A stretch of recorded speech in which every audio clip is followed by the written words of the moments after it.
My name's Mike Mustard, company's Findlay Irvine. We're a Scottish manufacturer, and we've been, basically we're an electronic manufacturer, generally involved in transport industry. As you can see, from the video you can see stuff we do for airports, highways, we do adverse weather monitoring systems, we do bits and pieces for submarines and warships, and we do quite a lot in the rail world. In the UK, the rail network, thank you.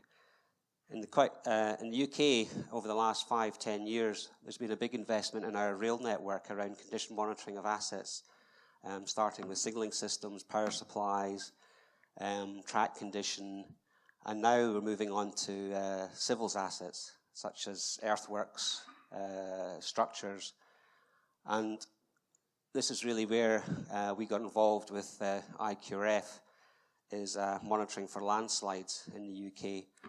It's not, in the UK, it's become a large problem over the last few years. Well, a few years ago, we suddenly saw a large increase in landslides in the UK, as you can see from the spikes on the right-hand side. No, you can't. Different graph. There we go. As you can see from that graph, there's been a large increase in landslides over the last few years. And really, Network Rail had to start doing something about it, taking it quite seriously, because it's kind of just been luck that nobody's been seriously hurt yet. And really, it's the triggers have been, well, our rail network, like most of Europe's very old, 150 years old. It was built very crudely, so they didn't basically buy enough land either side of the track to get the grading on the embankments and the cuttings correctly. So some of them are quite steep, and they're not made very well. And again, the changing weather patterns have just sort of exaggerated how quickly these things are deteriorating. And we're regularly getting landslides that are causing train derailments. And that's just one example. There's another couple of small examples. And what's quite, I don't know, get this pointer up. Although that's quite a small landslide, it's enough to derail the train. The train is just over there where it was derailed. And there's another landslide, again, very, very small ones, and the train was derailed. So it doesn't take a lot to derail a train. And again, we've really just been lucky that there's been a few injuries, but minor ones. This is a bigger one last year in Scotland. Again, nobody was hurt. But even last month, there was a couple of derailments, a couple of landslides. Unfortunately, there weren't any derailments with them. They managed to stop the trains in time. So it is becoming a serious problem for Network Rail, and they have to do something about it. And one of the things they've done is they've invested in condition monitoring. They wanted a condition monitoring system based on sensors. So the principle is quite simple. We have a tilt sensor. So this is just a simple tilt sensor, accelerometer in there, and it just measures angle in 3-axis. So it's nothing clever, but it's wireless, battery powered. I mean, most of the stuff we do, like everybody, is just wireless and battery powered. There's some key things they wanted in it. Obviously cheap, everybody wants low cost. Had to be simple to install and maintenance free, but there's no such thing as maintenance free. Everything needs some maintenance. The principle is quite simple. These poles, these are poles. Each one of these poles has a sensor on the top, reporting back to a logger, if you like, a gateway with a solar panel and a couple of cameras, day-night cameras on it. So nothing terribly exotic. There's one of the sensors on a pole again. Quite simple poles. The sensors just screw into the top. We aim generally for Network Rail, we aim for 5-year battery life, at least 5-year battery life. And that's really because Network Rail's funding periods are based on 5 years. So we just thought it was a nice target to aim for. And I think we get there. I mean, these days you can design electronics pretty low power to achieve these things. You don't really need to harvest energy for this sort of thing. And this is actually, so we've got we think over 5-year battery life out of this, and this is taking a reading every second. So it's not going to sleep for minutes and minutes, it's taking a reading every second. And one of the reasons we do that is that we get wind vibration on these poles, and we need to filter that out. So we sample every second, and we basically average over a minute. There's just some, what's happened there? There's just an example of the gateway with a couple of cameras. Again, nothing terribly exotic there. When we started the project, we were hoping we could send basically put the gateway to sleep for a while to save some power. But because it's kind of a critical system for Network Rail, it's important that they know if it's going offline or not. So the logger's online all the time. The modem and the logger are online all the time, so we're constantly communicating with the management system to make sure that it's alive and working. That's if it would stay still, that's a typical site. I don't know how well it's coming out on the screen, but these are the poles with the sensors. There's the logger gateway up here. This site is a site of an old slip. That's quite an old slip from years ago, but you can understand why they want to monitor it now. There's the track down there, and this is the East Coast Main Line in the UK, which is the main route between Edinburgh and London. So it's a very busy line, and high-speed trains, relatively high-speed trains. So it's if something happens, it could be a serious issue. Moving on. Typically when we supply solutions, we are generally supplying components for things and integrate it into Network Rail's own management system. They have quite a sophisticated management system based on Wonderware, a SCADA package. And generally our solutions feed directly into that. This one was a bit different because they weren't ready. Their system wasn't ready for the solution, so they asked us if we'd put something together, which we did, and this is kind of what's happening, is being used just now. So it's a bit unusual in that we have a complete solution for this. So all the data's coming back through us just now, and we're sending the usual emails and text alerts out to Network Rail. And we're getting involved in, we're slightly in an uncomfortable place because we as a company, we're now actually involved with Network Rail's management of alarms and things like that. And we know if something goes wrong, we'll be the first people to blame. So we're in a slightly uncomfortable position. So we want Network Rail to get on and finish off developing their system so that we're not quite so much in the critical path. This is just a very crude animation of what happens when a couple of tilt sensors or one or more tilt sensors move.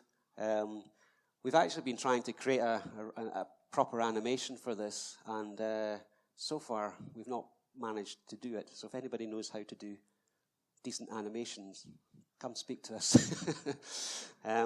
Essentially, what happens if two or more of these sensors tilt, Network Rail are going to stop trains or do stop trains from coming along the track, and then they review the images taken by the system to decide whether it's a false alarm or not. The alarm mechanism is very crude, very simple. If one or more sensors tilt by X is actually 5 degrees. We just take images and then report, etc. So not the most complicated alarm procedure.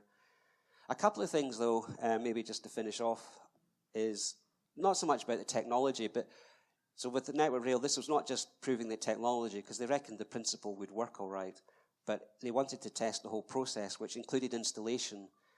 And one of the goals, as it were, was to make the system installable by, let's call them, less technical people. And the people who have been installing this stuff are typically used to using hammers or sledgehammers and screwdrivers, and they were being asked to install basically electronics. So it's okay. I mean, most of the stuff is just anybody can put in a yellow pole, hit it in, and then screw a sensor on the top. But that's why there's no alignment required on these things, and there's no calibration required on them. It's literally just screw it onto the top of the pole and then walk away, kind of job done. One of the problems with that is that although we are measuring in 3-axis, we're only reporting a single angle, so it doesn't actually matter which way it moves. We're just reporting it as a single movement, which is kind of okay for this application because it's just an alarm bell. at the end of the day. So it doesn't actually matter which way it's moving. It's the fact it's moved that's the critical thing. But we think in time we'll go back to measuring or reporting in which way it is moving, because that has to be of useful information. So again, we've spent quite a lot of time with Network Rail, not just proving the technology works, but actually trying to make it so it's simple to install and easy to install, because they just want to buy kit from us and give it to their own installation teams, and they just get on and do it. Another area which it took a little bit of time to sort out was actually the packaging of the equipment. So again, we had to ship it to them in a form that they could store on site or outside. So it doesn't look terribly sophisticated, but we just put some crates together to store the equipment. So the loggers, the panel, etc., and also the poles, etc. So it kind of comes as a kit, and it can sit outside for as long as they want. So it's little things like that I say the technology is just part of it. It's how you deliver it, how it's installed, how you manage it. It's a whole thing.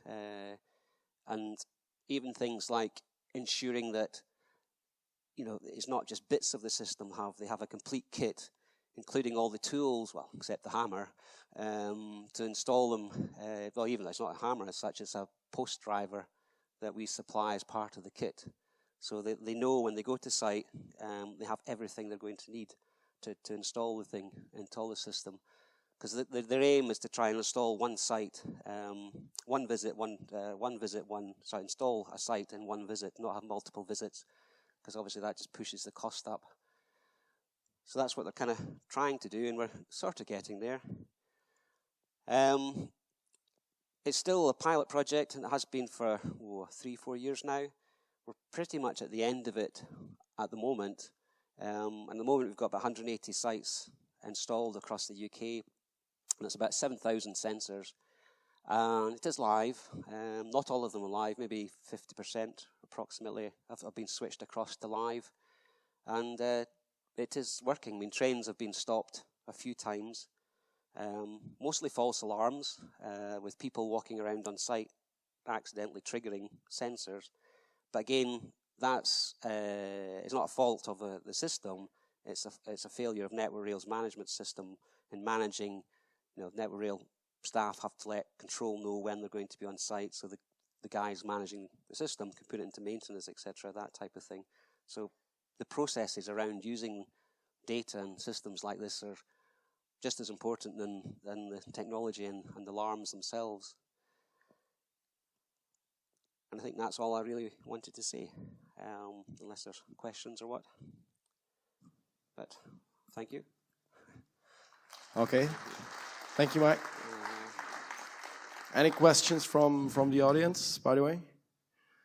No? Yeah, there is a question. Thank you very much.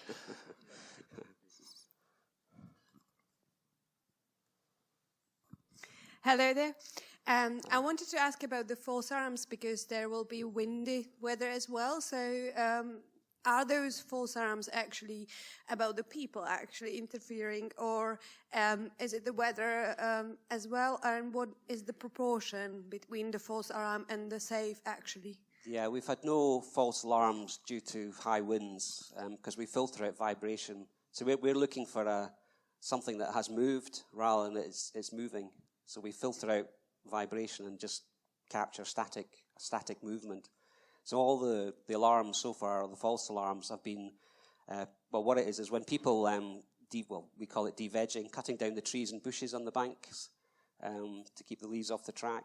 It's just accidental. So basically it's hammered in that deep that the wind wouldn't make it fall over, but the stilt would.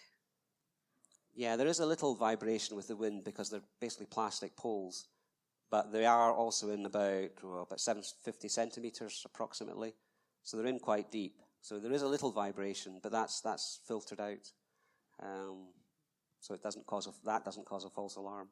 So I probably was expecting a tougher wind in Scotland then. Thank you very much. Thank you. No issues with animals, for example, and they're like hit it? Not so far, no. Well, we think animals will probably just knock slightly and then it'll bounce back. So All right. it's just people problems. Okay. Another question from the audience? No? Okay. So, Mike, thanks a lot. Thank you.